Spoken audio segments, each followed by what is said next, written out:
Tonight's episode of Depth Perception is somewhat unique and calls for a different kind of introduction.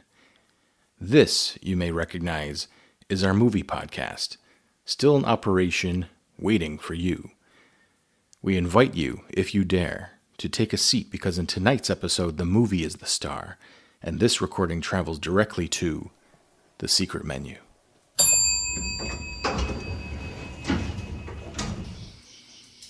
This is Mr. Vozly, and this is a secret menu episode.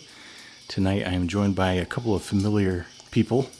I got KMax. It's good to be home. And I've got the Tin Man. Thank you for having me back. I'm hoping for some fortuitous energy tonight. What the hell is fortuitous energy? I'll tell you right now, sounds like a typical Saturday for me. That's already an obscure reference to the movie that we watched for tonight. It's The Sisters Brothers. Tin Man, you said this was out 8 years ago? Yes. Yeah, 2018. 2018 it is. Based off a novel from 2011. Oh, that recent. Yes. That's all I remember. Joaquin Phoenix, John C. Reilly, Riz Ahmed. And Jake Gyllenhaal. And Jake Gyllenhaal. How could I forget? The most star-studded cast you've never heard of. Wait, that's me. All right, so we just got finished watching this. I actually saw this movie for the first time a couple days ago, but for the other two men here, it was mere minutes ago. So this episode's going to be very off the cuff. We'll see where it leads us. I got one big idea, and the episode will probably revolve around that. But first, let's go through our first reactions. Ding! Oh yeah, hold on. Where is that thing? There's the old bell. Tin Man, it's over there by the lamp. Can't find your dinghy. It's by the lamp. Yeah. Ooh. Oh, yeah. Maybe a little loud on that. What was that? You guys saw Teenage Mutant Ninja Turtles, right? The first one? Oh, yeah. When, man, what did they do? Someone hit a bell. Oh. And Leo was like, oh, could you do that a little louder? I could still hear out of this ear. Something like that. All right. So I did not, I made sure you guys didn't tell me any of your reactions until I hit the record button. So now let's hear what you got. What did you think of your first time watching this? Want me to give it a shot? Yeah, go ahead. I liked it. I thought it was, for how star-studded it was, it seemed a little... I think my first reaction right away was like, this could have been a play done by unknowns, a stage play. The writing seemed a little bit simple, and I didn't realize it was on purpose the whole time. Mm-hmm. But I feel like sometimes less is more, and this film is a good example of it. It didn't try to overwhelm you with deep storylines and layers and timelines and flashbacks. It was just... Here it is. You're going to learn about these guys on the fly. Mm-hmm. You're going to learn about these two brothers. You're going to learn about their past on the fly. And you're going to kind of learn about what motivates them throughout. They're very simple, to me, a very simple plan to make a movie. And then find some powerful actors to play these roles and let them play to their strengths at times, but force them out of their comfort zone. The story and maybe the direction forces them out of their comfort zones at times, and so I think same with Tim. I'm not going to speak for him, but it kept me off guard. I didn't know what to look for. I didn't know where the value in the film was. What the filmmakers were trying to get me to see until the very end, and I don't even know if I saw the right things. But I enjoyed it. I did enjoy it. Okay, I would say something similar. Yeah, they're the plan for the plot wasn't outright stated. We weren't sure where they were headed. Their motivations changed somewhere through the story. what drives their characters kind of changes throughout the story as well. Who they align themselves with, it's like, oh, that's a total enemy. Not anymore. We kind of are on the same side, and it was a little off-putting. I thought, like I wasn't sure where it was going, and it kind of like slowed it down a little for me, I thought. But for the most part, like there was gunfights and like little quippy jokes that were funny, that felt almost like, wait, what kind of movie is this? We weren't sure if this was a like kind of like a comedy or a drama or what to think of it as it was going through. It was a really gender blending type of experience in a Western with that level of characters. I found myself, is this Wild Wild West? Is this Maverick? I was trying to categorize it the whole time. Yeah. Then times I'm like, is this Hell or High Water? It got dramatic at some point. It got very serious and dramatic. And my brain was constantly trying to find out where to put it. And I don't think I found a slot for it the whole time. I think that's a good thing when I give my big word of the day of the movie.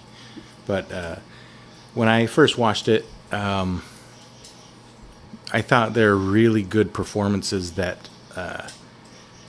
like you said, the premise was simple. The dialogue was pretty simple. But these actors really explored the meaning of the words when you watch them. And the looks, too, like I think especially Joaquin Phoenix. Oh, gosh. Like the daggers he stares at people and like the way they can present this either vulnerability or anti-vulnerability without using so many words. 100%. I keep jumping on you guys, but it's been a long time. So oh my! It's been a long time since I jumped on either of you. So wait a minute. What am I saying? Speak for yourself. But I thought Joaquin Phoenix is one of those actors that can play a lot with a look, like masterfully. And you know who I thought of immediately is Johnny Depp in Fear and Loathing. That's the way he would give a look. Like he is masterful at that same thing. The way he'll look, or the way he says a line, or even how he reacts to someone else's line. It's a talent. It's a real cool thing to see an actor like that can play the way they react, carries as much weight as the lines and the dialogue and the other characters acting in a scene. And I thought that Phoenix was, like, when you said that, I'm like, oh yeah. I'm sitting here shaking my head like, yeah, that the way he plays it is, his non-talking stuff was just as powerful, I thought. And watching it with you guys tonight, I mean, it's always funner to watch it, especially with you guys, but like a bigger group. But the little comedic bits stood out a lot more when I watched it with you guys. Because like watching it alone, I'm like, oh yeah, and kept like watching, But this time that they really popped. So, did you guys have any favorite scenes that come right to mind here? I don't know. Hold on. I did like the scene when the character, the writer, Jake Gyllenhaal's character, or Gyllenhaal's character? Morris, when he makes the telegram or the call home where he's writing something. I don't know how he did it, but he's talking. Somehow there's narration about him saying, I do accept the inheritance. Please wire this much money. Oh, yeah. When he was kind of convinced, I was kind of like, oh, you seem like such a man of absolute principle. And then he's like, I'm all in. I'm talked into it by this guy. I loved the scene between him and the other fella, the darker fella. Warm. Yeah. Those two, when they kind of first met, and he goes, they seem like there's a genuine kindness there. They're both on their guard a little bit. Because you seem like someone who, he goes, when you say hello and you smile, and when you walk away, you're still smiling. He goes, most people don't do that. And he goes, you seem to have a general warmth for conversation and people. And I like the way I felt in that scene, because I'm like, yeah, there is value to that. And yeah, there is not enough of that. And it made me feel nice to see characters actually address that. That had value to it.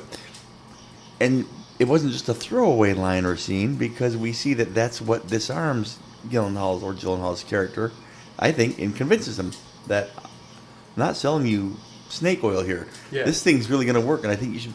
I trust you, and I think you'd be a great partner in this. How many times in these kind of movies do we see that it is just set up and stick them up? You know, you fool, you.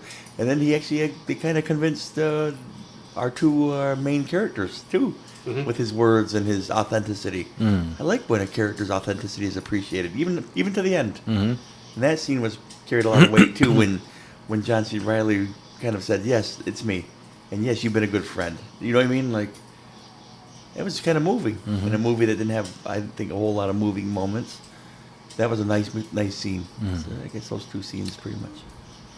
Okay, I think I like the scene where they go to Mayfield's and they show up at this bar and they get kind of rowdy. Yeah. Charlie does. It's overly drunk. And then the scene with John C. Reilly where he convinces like a prostitute that's working there to like talk to him then give him something. And I'm guessing he was doing something like his wife or a spouse or some former lover of his had done for him. And that's him trying to relive those moments with this previous person. At least that's how I read it. Yeah. And then that person accepting his kindness, I guess, was like warned him about how this, you know, like they're going to try to turn on you. And then the plot then to move to get out and escape and get trapped, and then they shoot their way out. And then end up taking all the money from Mayfield when it happens. I was like, that was a neat, twisty part of the story. Yeah. That like that wasn't something foreshadowed or anything like. It was just like a weird spot in the story where it's like, hey, they're pretty good at shooting their way out of all their problems. See, that's it though. That seemed like a central thing right from the word go. That what is special about these two characters? They're good at what they do. What is it that they do? They go kill people and they shoot their. Yeah. They're good at shooting their way, and it's proven. They look like they're not. They seem a little weird. They seem a little unfocused. They seem drunk and distracted. Yeah. Riley seems too soft, Silly and too goofball. melancholy. Yeah. And yet, when it comes down to it, all you see is gunfire and hear the shots, and they're the last two standing, scene after scene. Yeah. And you're like, I guess you guys are good at this. I don't want to lose this thought as it drifts away. They're good at fighting. Nope, it's gone. Okay. I'll think of it later. It has something to do with how the demons of their past haunt them, and they're good at like, hey, I'll never deal with this. I'm just going to do this. And that's like their skill they have now is fighting these monsters from the past, but never actually accomplishing it. Never confronting. So they keep actual, building more and more enemies because of the lifestyle that they have, and it never resolves the problem of their past. I thought so. I think I don't know how to make it more sense, but that's in my head. I think you nailed it because it almost shows at the crescendo toward the end. And I'm not trying to give anything away because God knows I barely understand this stuff. But like they're getting chased by seemingly an unending horde of to the point where they're like, "Hey, did you notice something? Yeah, it's been 4 days and nobody tried killing us. Is there? Right. Did we run out of people? Yeah, I can only go 2.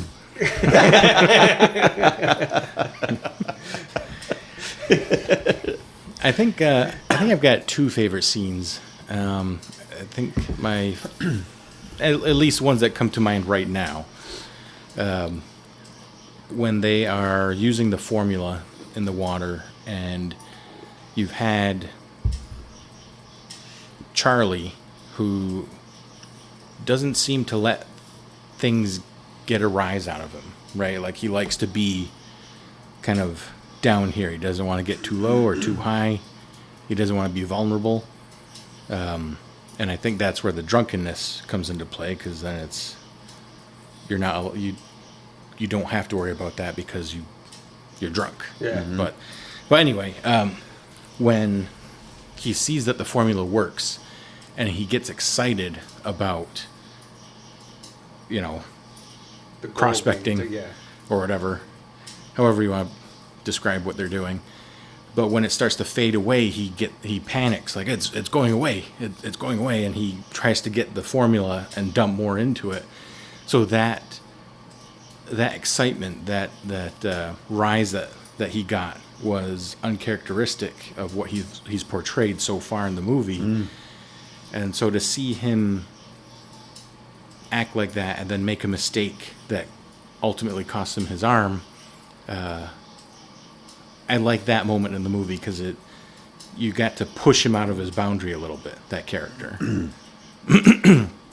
And I think the other scene that comes to mind is Eli after they saw off Charlie's arm, when the Commodore's men are outside wanting them, and he goes out, and it reminded me of 3:10 to Yuma when Ben Wade takes on his former gang, and it ends in Russell Crowe's like standoff with them. Yeah.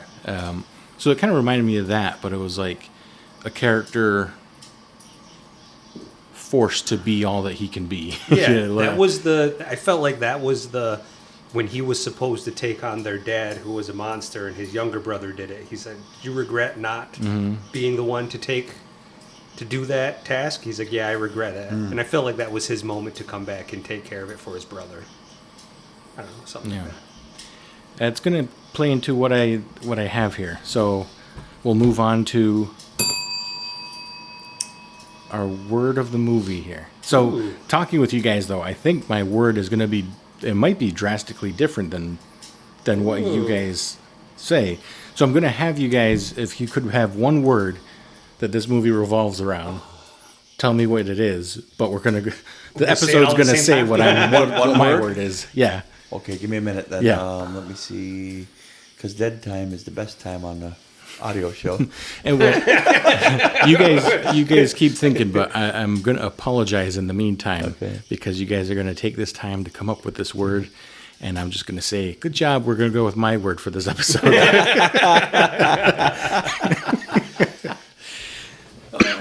I have a word. Oh, I have one. Okay. It's going to be, mine is not, mine wouldn't even be in the running, but it's the first thing that comes to mind when I think of. Let's hear it. Ready for it? Yeah. Peace. Okay. Oh, good. Okay. It's not what it's adjacent to redemption, but it's not quite that. I don't know what I'm thinking now. That's like over 10 words. I like redemption adjacent. That's Redemption. That's too Redemption-ish. There you go. There you go. I like that. I'd saddle up that one. Those are interesting. So I'm going to give my word. I think you could see those within this concept here, though. So my word is masculinity. Oh. I find no peace in that. Well, part of that, I kind of hinted to you because I couldn't figure it out, but I was trying to go with the music and the way the music progresses over the movie. But there'll be time for that. We'll talk about peace towards the end. So masculinity, I've got a couple different bullet points here, and we'll just kind of touch on each of these a little bit as we go along. So I had intellect and physicality. I had irreparable consequence. Life of brutality is like a bull in a china shop. Forced reform. Desire to be cared for. Modern masculinity versus traditional masculinity. I had a search for what it means to be a man. And I had, I couldn't really condense this anymore, but it was this thought of that these men have so much going on that, like in this movie, there's no room for women. You might notice there's only three women in the whole movie that have speaking parts. And that these men just, they want stability, they want peace. And I'm not saying that women don't provide that. I'm saying that the men have so much other inner conflicts aside from that this movie shows like how little room there was for any of that to even happen before they could achieve peace or stability. So we'll kind of go into each of these here, though. The way I see the movie is thematically for these two characters, their story starts off screen, right? Charlie kills their father, and then they leave home. And Charlie's never been the same. They lead a life of crime and bounty and whatever else they get into.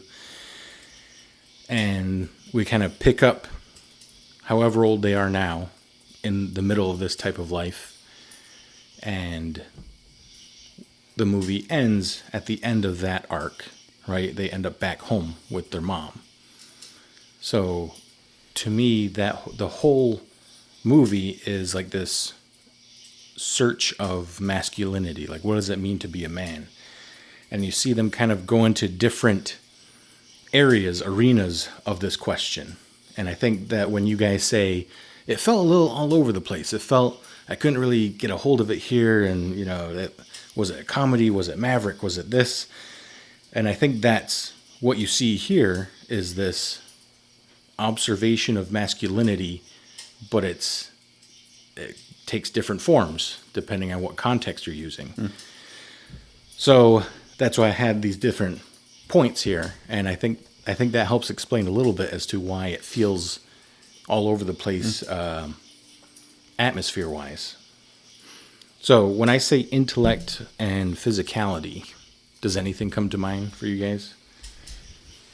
Well, I feel like sometimes John C. Reilly thinks things through a little bit more, which is not his common role. He's just a straight man in this. And Phoenix seems a little bit more rogue, like he just wants to bulldoze his way through things. And he pretty much says it, like, he pretty much states it, like, this is what I'm going to do.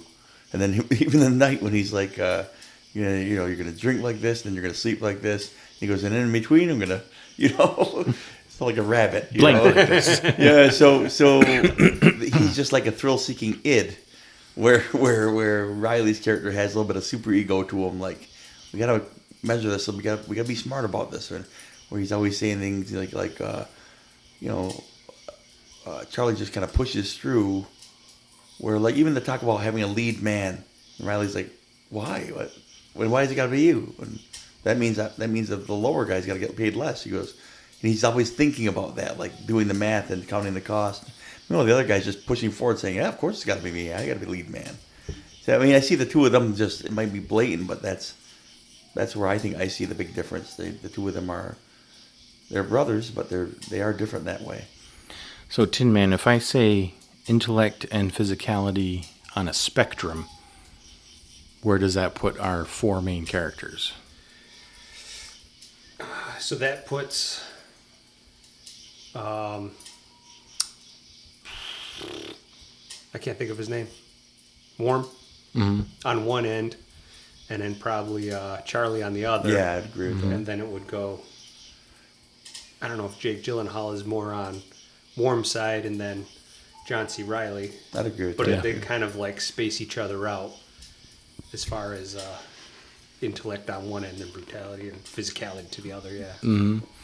And I think that's a struggle with masculinity, is where is there room for one or the other, and how do you balance that? And you kind of get a spectrum of these four characters that demonstrate just how much of an impact one has on the other. And that's why I said bull in a china shop, because you get Charlie, who can't control himself and derails their whole plan. They could have had a perfect society, which thematically from this movie, I think it says that you can't have a perfect society with masculinity because it's too volatile.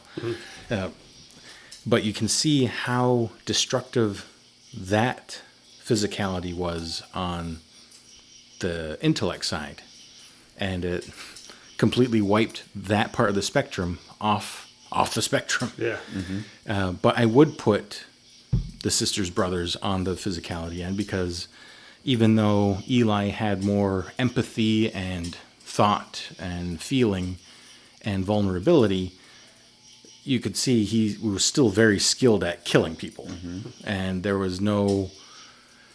times where there's very little empathy, like when they killed Mayfield, and she's just laying on the floor and they're emptying the safe. Yeah, And it's like, you're not going to like this part. Yeah. And he makes his speech to the townspeople. Mayfield's, I can't remember how he put it. You could change the name of your stupid town. Or something like that. Yeah, Charlie.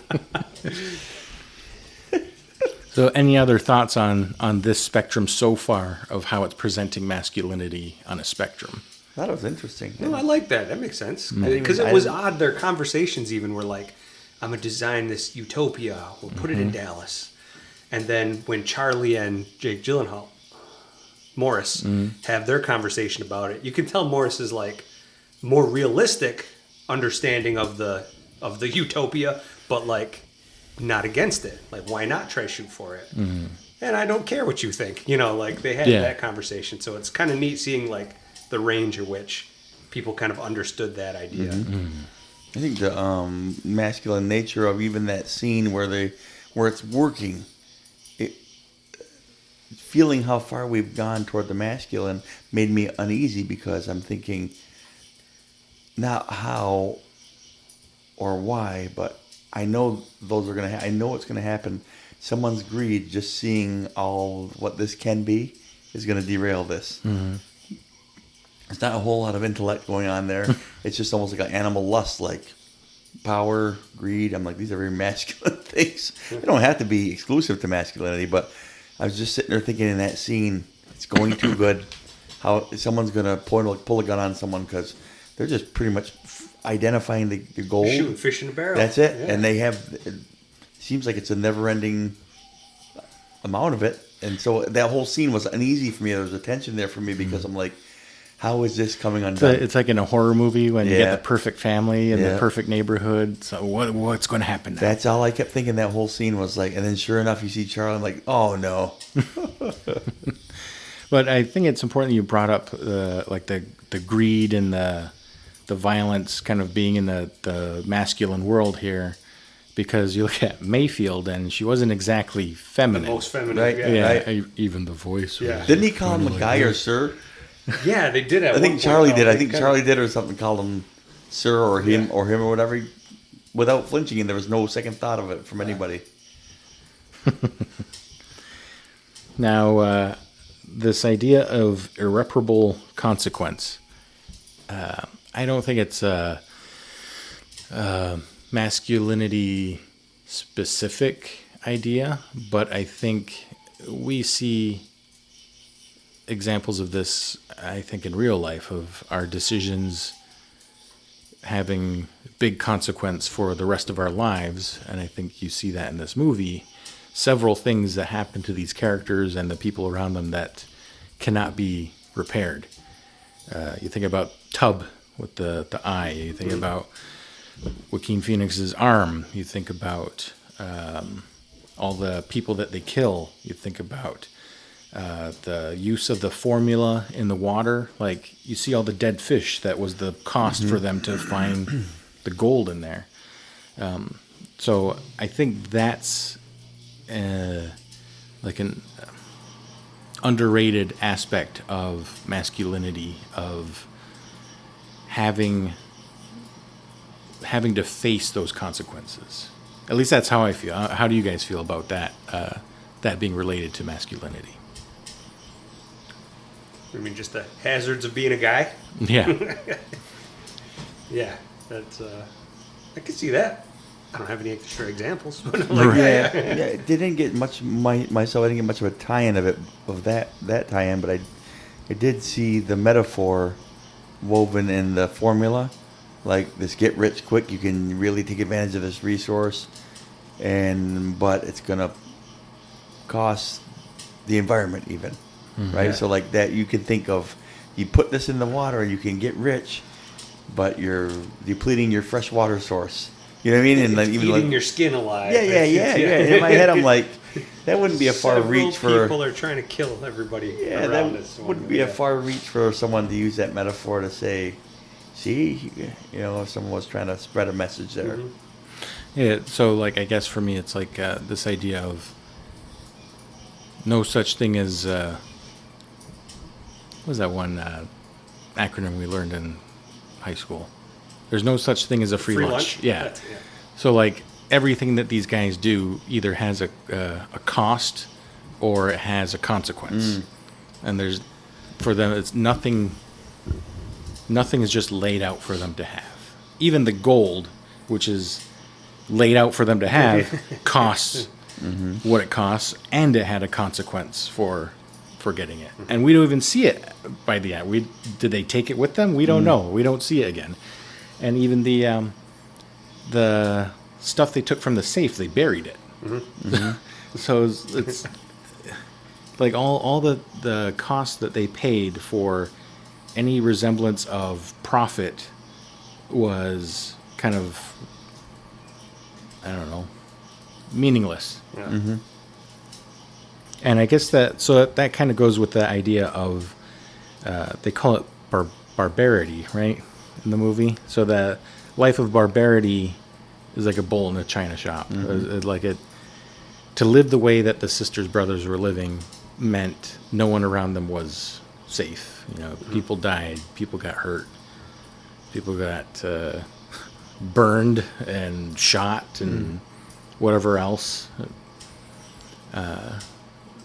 So I think that relates to the idea of masculinity too, because you have to be aware of how that comes off, I feel like, to other people.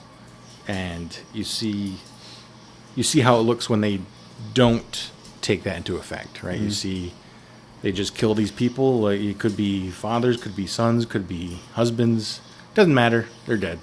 And the one guy's just floating in the water, the raccoon guy, just floating in the stream, never to be found again, probably.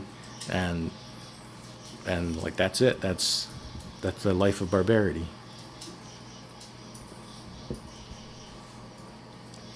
And I think this idea kind of flows into sort of forced change or forced reform. Did you guys pick up on any of that in the movie? Yeah, they said they were mentioning that, like, who said it? I thought it was Warm that said something about it. Like, oh yeah, they're changing. We will all change or die, I guess. Charlie, after he got his arm cut off. But I thought that was huge. It's huge for him because they were in the middle of a gunfight and he's like, you can't really load the weapons, you can't really shoot back. He's like, just go get the horses safe. He's like, So he had to kind of his brother had to kind of do all the heavy lifting, and he had to go move the horses just so they were okay. That was like all he could contribute in that one fight. I thought he was even more helpless when he was on the table hearing the fight outside. Oh yeah, when his brother's out there by himself. Yeah, yep. And he's just bouncing around on the table like coming conscious. You know what I mean? And like, well, that fear that we haven't seen in him at all in the movie up until that point, when he's like, we gotta go, and he just says no. Like, yeah. He can't even say anything else, just no.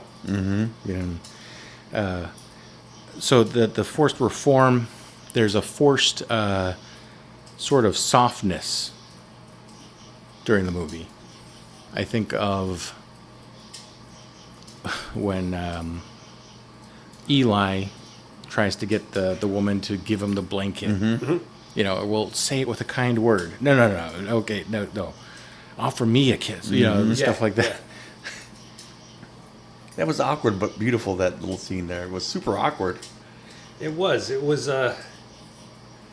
was a different part of him that was never shown anywhere else. Yeah.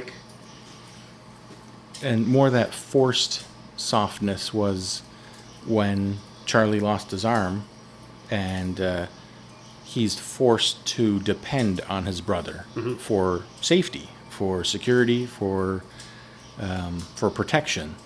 And in that same situation, Eli is forced to care for his brother and help him with his bandages and that sort of thing. And then like the horses that Eli takes care of, that sort of forced, like he can't help but it feels out of place against everything in this movie, I feel like. Mm-hmm. I think with Charlie's character also, you see it at the end when he's taking a bath and they're at the table eating breakfast, and like you can tell that they've wanted this their whole lives. They wanted to come back to this peaceful, stable environment. Yeah. But all they do with each other is offer each other a little smile. I don't know if you saw that, right? Yeah. Mm-hmm. So it was like, we're not going to admit it, but this is all we've ever wanted. If like all the weight was all finally off their shoulders, and they could just enjoy their time. They're not, because they're bickering at each other like the entire movie Yeah. up until the end, where they actually seem like when their mom shoots at them, and it's just like, no, we just want to come home. If you're running from someone, No, we're not. We just came to see you. you smell bad. She says. No, but it was like little kids again. Even it shows that when his feet are over the little bed, but he's just so content in that moment. You see that smile on his face. Look like he's never had that peace. That's why I said peace, because it's like the whole life of hell raising, and they found peace in their little home. This Their is mom. the desire for being cared for that I talked about. And I think that's a huge role in masculinity, because a good portion of us are big mama's boys. Oh yeah. And that's all, whether we like to admit it or not, that's all we want is someone to care for us when we need to be cared for, right? And I don't know, you see that clear as day at the end of this movie. It's gonna go to song, but I'm not going to. There Which it is. song? Well, it's a lyric, and again, it's a CFNY rock of the '80s song or '90s, and I'm like, no one's gonna get it anyway. So edit it out, please. The lyric is, "Everybody wants a bosom for a pillow." The guy sings it over and over and over again, like throughout the chorus, and I just remember thinking, "Wait, what? Is that what he's saying?" KMax, I detect no lies here. There's no lies here. Not telling tales out of school. Hold on, see what that is. You gonna look that up? Yeah, I'm trying to. Yeah. Attaboy. Please tell me it's a real lyric and I didn't just make it up in my head. It's a life motto, actually. Yo, man, it's my credo. Your what? My credo.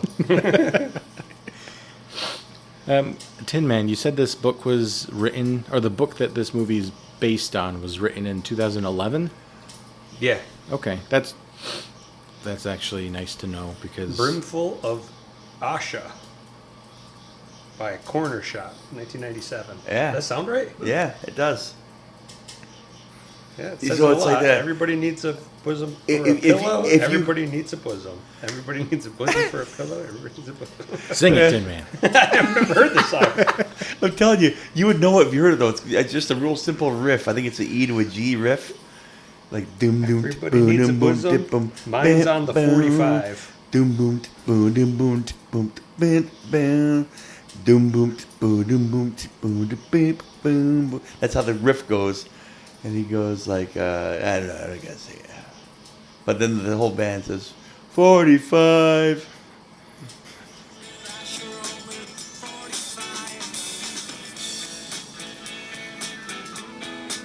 It sounds familiar. It's a good tune, dude. I don't know how much... How much you'll keep in there? Well, I don't know. Is that enough for us to get... we're but a wee podcast here. Yeah. Don't get us in trouble, okay? Get us in trouble. But everybody does need a bosom for a pillow. Yeah. Like Adam Sandler's character. Please, let him have a bosom for a pillow. He's done nothing wrong with you. So 2011, a book written. This helps support how I saw the presentation of modern masculinity versus traditional masculinity. And some people might refer to it as toxic masculinity. But what do you guys see here? Where do you see modern masculinity? Where do you see traditional masculinity? I say traditional. I feel like people are going to point that out because they're going to describe, they're going to relate that to Charlie, and I don't know if that's modern. Charlie seems more toxic than anything. well, right? that's what I mean though. Is when I say traditional, people are going to say, well, it was actually toxic. So, however you want to phrase it. But yeah, keep going with that thought, Tin Man. Well, yeah, because Charlie has a like a destructive, maybe even a little more selfish nature to him, and I guess that's where you could put the idea of toxic masculinity. Like In a modern term, what toxic masculinity, how it would look, I guess it would be more like macho, more like, I don't know, like I'm gonna suppress all the, I don't know if it's more feminine qualities or more like intellectual or understanding part of I think of himself. with Charlie, this is why. So, if you put it in like modern terms, for toxic masculinity, you might say that he's standoffish or isn't vulnerable. But if you put it in the lens of traditional masculinity, you might say that's more like self-preservation, where he's protecting himself a little bit from the other people around him that, like in this movie, are threats. So, KMax, what do you think about I'm not going Eli? to pretend to know the difference between those two terms, traditional and toxic and Well, modern. so those kind of lump together. But where do you see Eli with like modern masculinity, though? I mean, he's got a little bit more sensibility to him. He takes responsibility for things. He steps up to the plate. Like we have a duty here. You know, he counts the cost and he measures it, and he points out that they got to be accountable for some things. And some people would say that that's really what a man does there. That's, he's not just like you said, bull in his china shop. He's not just plowing through it and saying, this is how it's got to be done without ignorance. He thinks it through a little bit. He cares for things like the horses. He really cares. He runs into the burning barn for them and stuff. So it's like that's bravado. But it's for a purpose, to protect and to preserve, rather than just selfish. I'm gonna be me a man. Back off. Don't ask me questions. He's a little bit more vulnerable too. So I don't know if that's modern masculinity, but I just always think to myself, what would Jordan Peterson say about this whole topic right here? Because, again, there's some things that are masculine that are necessary. Otherwise, you don't have infrastructure, you don't have bridges, you don't have roads, highways, things. You lose a couple world wars. And we could talk all we want about it, but I want them on that wall. I need them on that wall in some senses. So like when I see characters like Phoenix's character, I'm like, yeah, I'm not that guy. I'm glad I'm not that guy. You're not that guy, pal. Yeah. But at the same time, it's like, man, I don't usually get along with that guy very well either. But if I'm in a foxhole, I'm probably gonna want a couple of them guys around. Right. Today though, the tool of the hammer is good for one thing and one thing only for the most part. I don't mind saying it, because I'm thinking to myself, if it's a think tank of guys in the foxhole, you're dead. You're speaking German.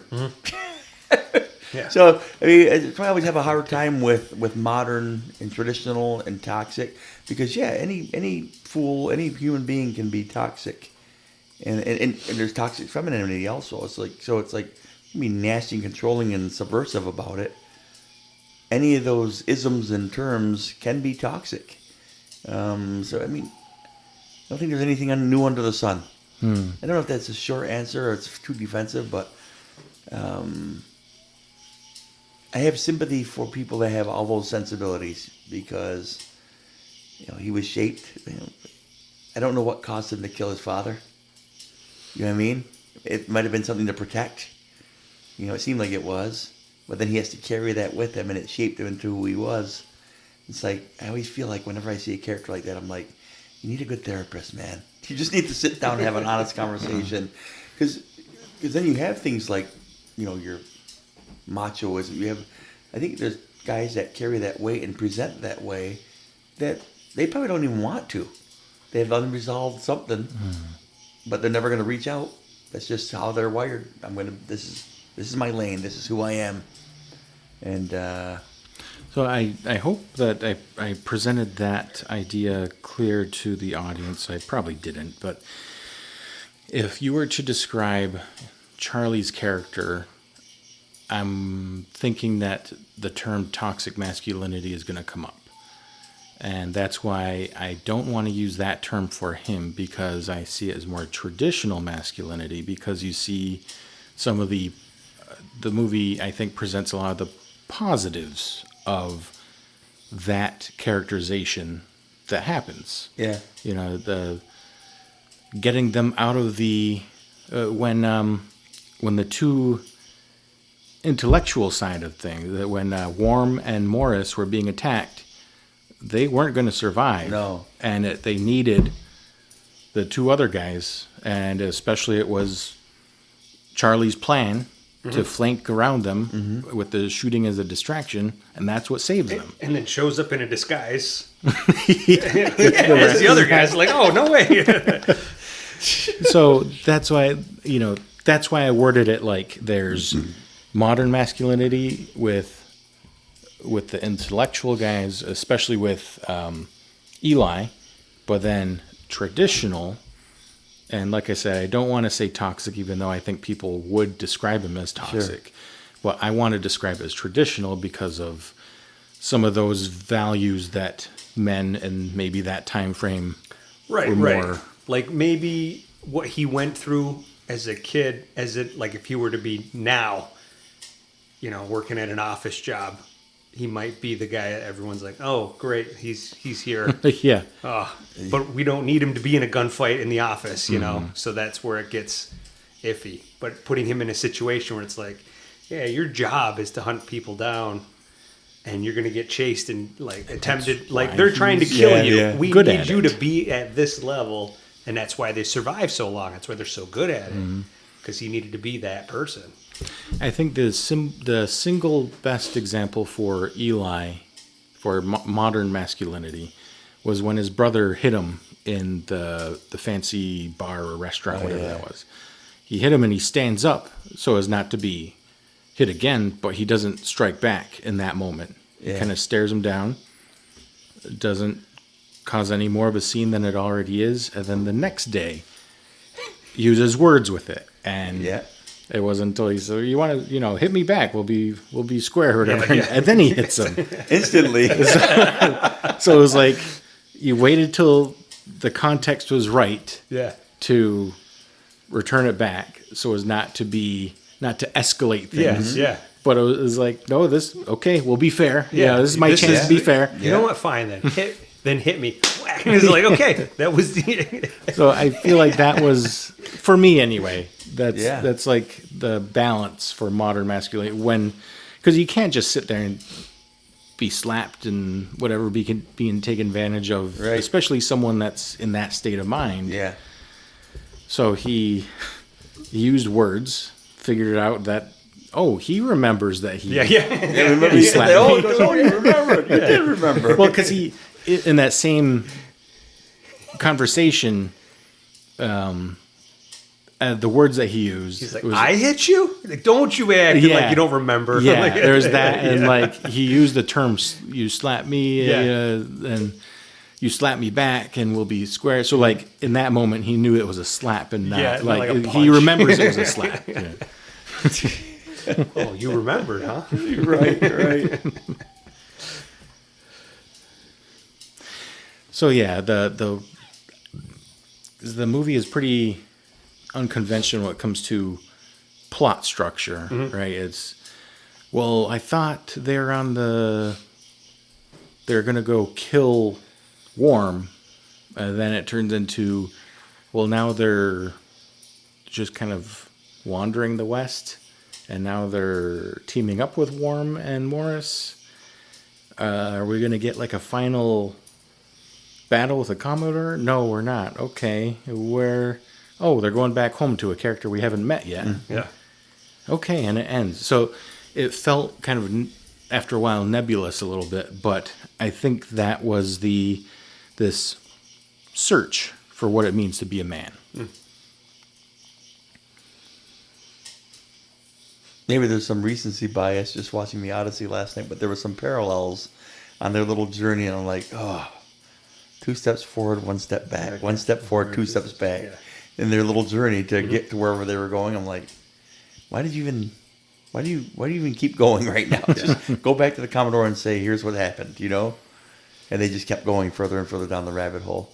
Oh, that was another instance of forced softness, by the way, of forced reform, where, like, okay, one big battle, we're going to risk our lives.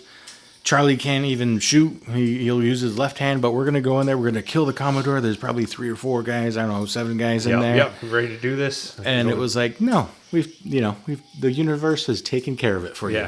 Yeah. Gets his 2 hits in you anyway. are reformed. Yeah. Like, you don't have to worry about it anymore.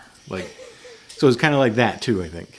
And he just had to make sure he was dead. Yeah, it was I just had to make sure. that was quite a scene. Just making sure. The fact that it was him and not the other brother. Yeah, you know what I mean? How about the loneliness that you see in this movie that I think you might see with masculinity, like how much of a lonely road it can be.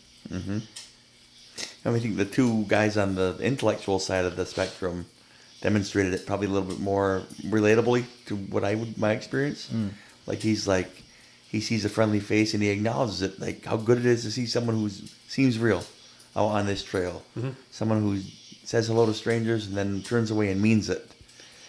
And he's like, well, that's just being polite. Yeah. Mm-hmm. And to me, it was like right there, seeing that moment, I was like, that felt nice. That was a neat moment because he is disarming, being so like forthcoming and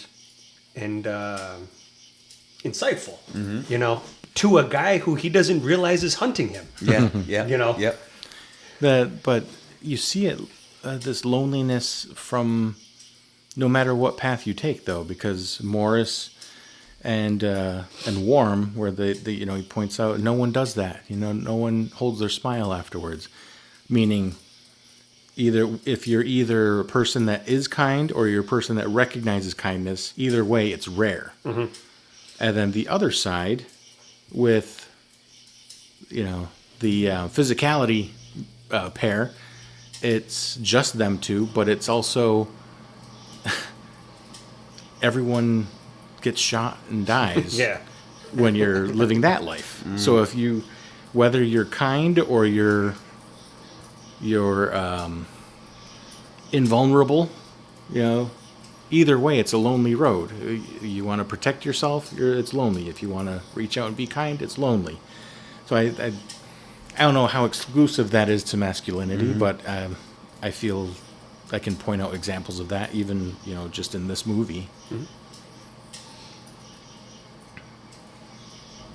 So KMax, and Tin Man, I asked you what instruments are playing at the end there, and then I compared it to the main menu that provided the main menu of the Blu-ray movie has the the percussion music over the menu.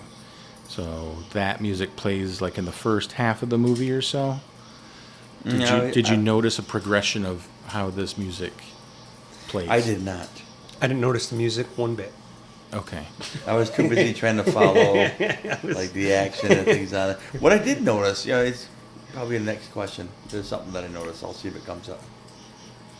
There's an interjection of a certain visual in some scenes that I think we both noticed. Yeah. Saying, hey, what's that all about? We knew something was happening there, but I'm like, it's going to be on the quiz, but I don't know where. Well, I'll go music first, so then I'll give my thoughts on what you're talking to. So music, I think it's like the first half of the movie, but it's like percussion, right? It's like drum. It's some sort of, I'm not a music guy, but like gong or bell or something. It's like a almost like a train sound, like pop, pop, pop, pop, pop, pop, pop, pop. And then you get a change when they are applying the formula to the stream, and it's more nuanced, and if it's not there, it's afterwards when they're hurt, when Charlie's about to lose his afterwards? arm. Oh, okay. But it's like strings, and it's nuance, and even the skill needed to play these instruments is a little bit more caring. It's a little bit more soft, right? Oh, okay, interesting. And I think it's when they are hiding from the Commodore's men, when they're behind the rocks with the horses and they're waiting for them to pass. Okay. I think there's more of that in there.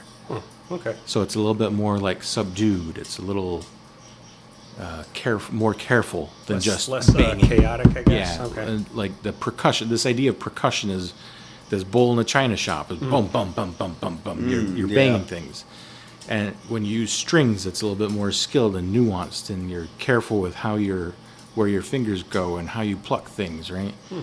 And then by the end, they're back home, and they find peace and stability with their mom. And do you recall what instrument was playing then? It's like a piano. Okay. So, and it was like softly playing, so like lullaby. So like gives you that extra feeling of peace. I remember that because I remember the contrast. You probably just said this just now. The early playing, they weren't playing the piano on the keys; they were playing it inside the head of the piano. And they were hitting it like They were hitting it with hammers. Yeah. And it was a piano; those were piano notes. But they were banging on them, bang, bang, bang, bang, bang, like a percussion instrument, rather than playing the keys. Such weird keys too. They were like.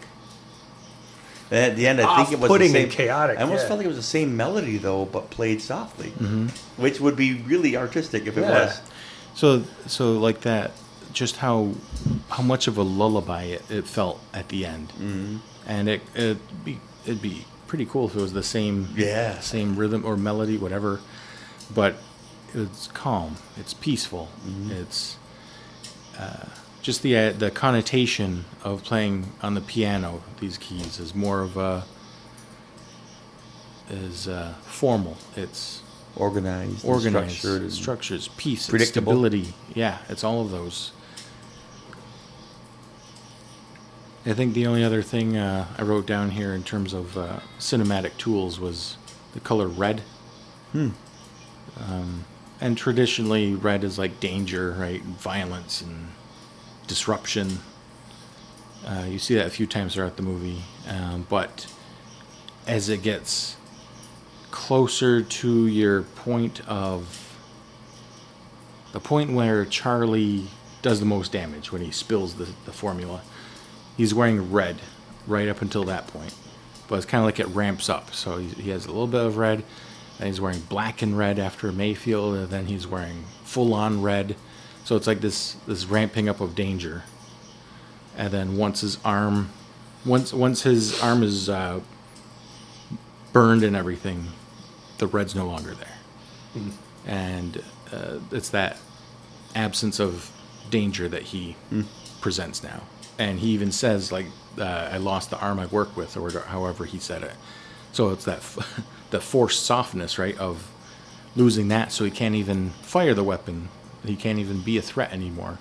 And he no longer wears the red. So the last bit I'll bring up, because we're right under an hour.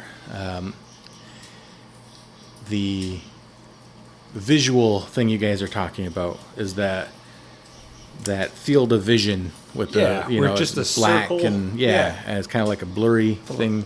Call of Duty or one of those games where your character's in peril. Got knocked out. You guys might not know, but my character's always in that state, so I know it real well before I get hit by a truck.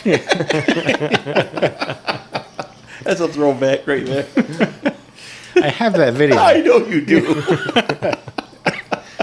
That carried me through nothing. That carried me through COVID.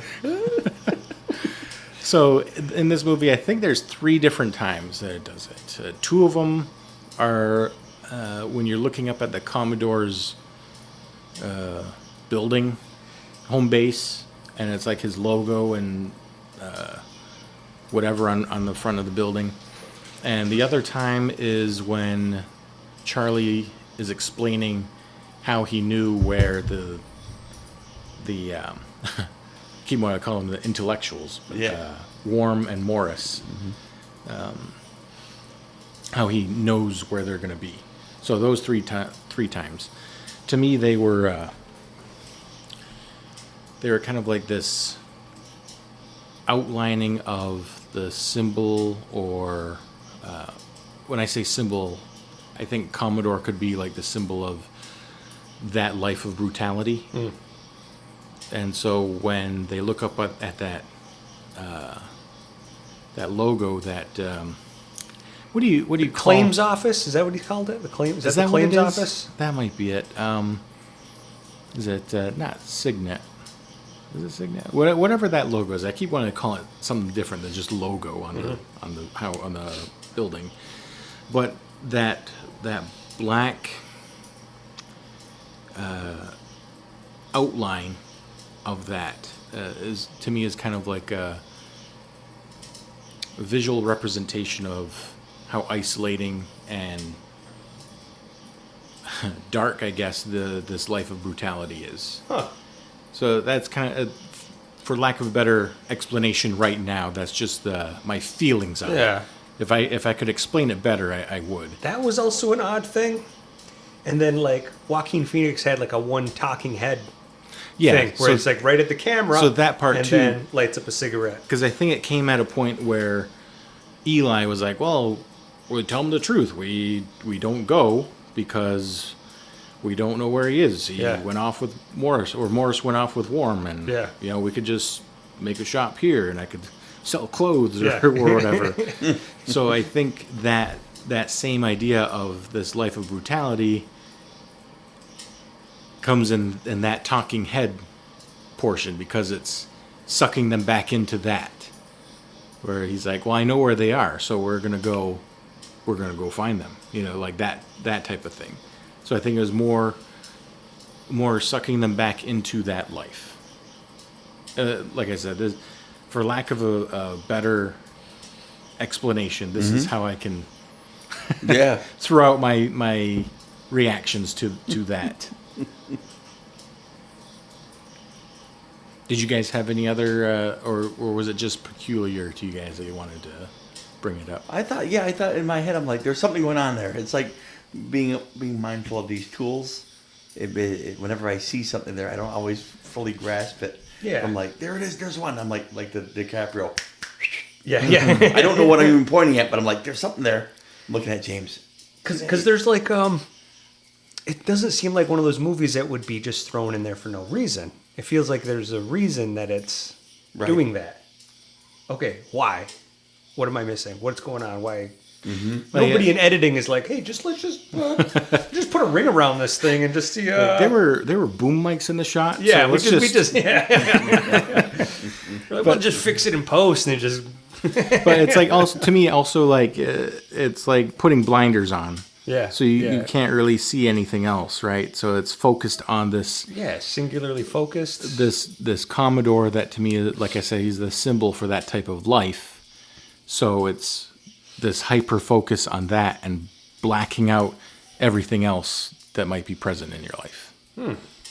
And as it relates to Charlie's talking head thing, same idea of, well, if you took notice of everything your brother said, you could just stop here and have a great life. But you're focused on finding Morris and Worm and killing like them he's like, no, whatever. that's the only thing he knows. He doesn't have any other plan. He doesn't planning on getting out. He's just like, I guess we part ways, and I keep working for the Commodore, and you go do your own thing.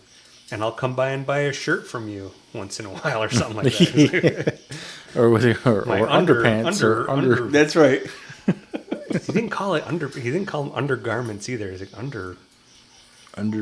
underoos. You mean underwear that's fun to wear?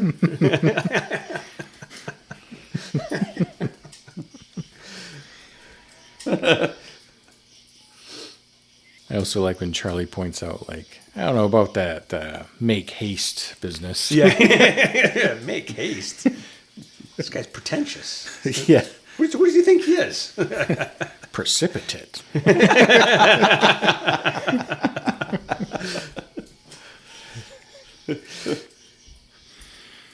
Yeah, it was... parts of the movie, too, felt like it was like a story of boys who can't understand the battles of their fathers and trying to avoid their footsteps and trying to improve on them, or they don't want anything to do with them, and their struggle to accept their father's role in their lives. Mm-hmm. Charlie and Eli for obvious reasons, but then Warm also says that he left his father, his family, because of his father. And then Morris hated his father, and then he realized that everything he did was motivation from hating his father and wasn't really his own free thought. Yeah.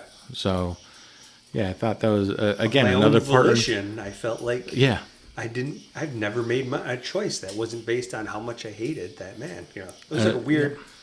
Another part of masculinity, though, I feel, struggles to accept, in these cases, a bad father's, what part do they play in your life? Yeah. Yeah.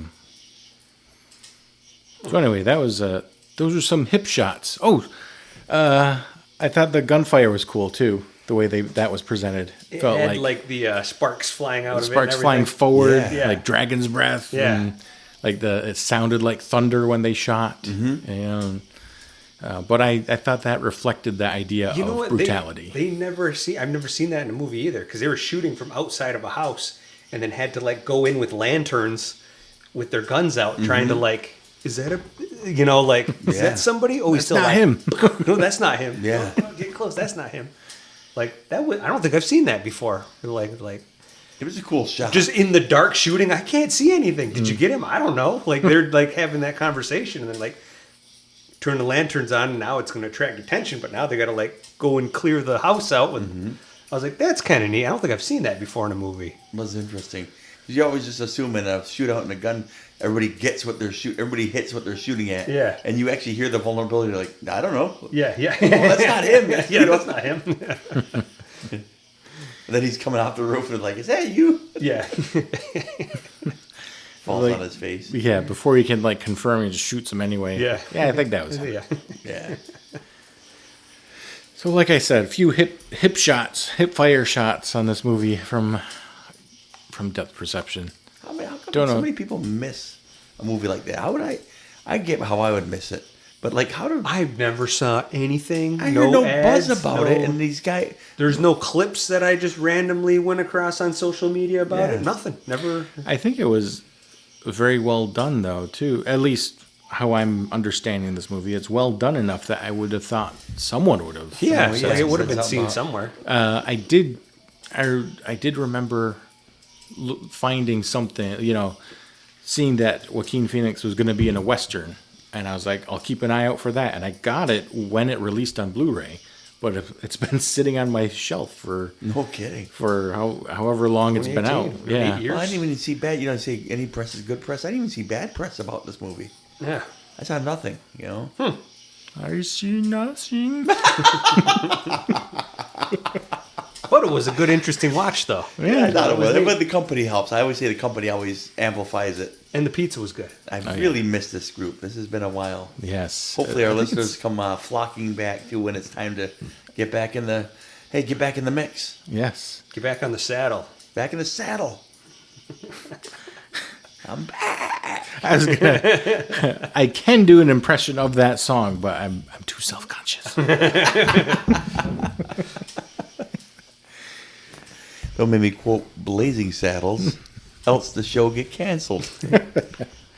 All right. Sheriff is... That's getting cut. Oh, you're one of those St. Louis.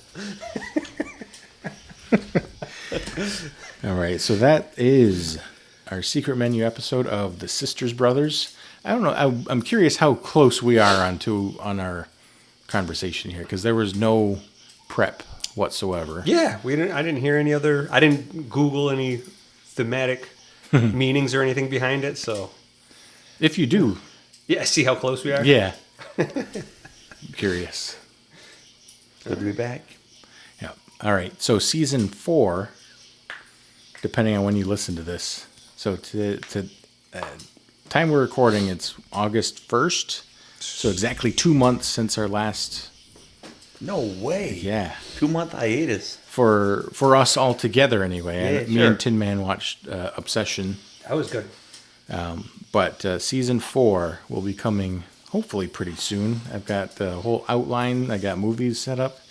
And Nice. I'm going to come out with a preview for that. One of my guys in the barber chair was talking about Obsession today. Oh, He was very much telling me about and saying how creepy it was and how well done it was. you should direct him to our episode. I think I will. He's a good dude, and he has given it a listen before, you know. So I'm liking some of the momentum I'm hearing in the off season here. Very good. So until next time, this is Depth Perception. Brrr.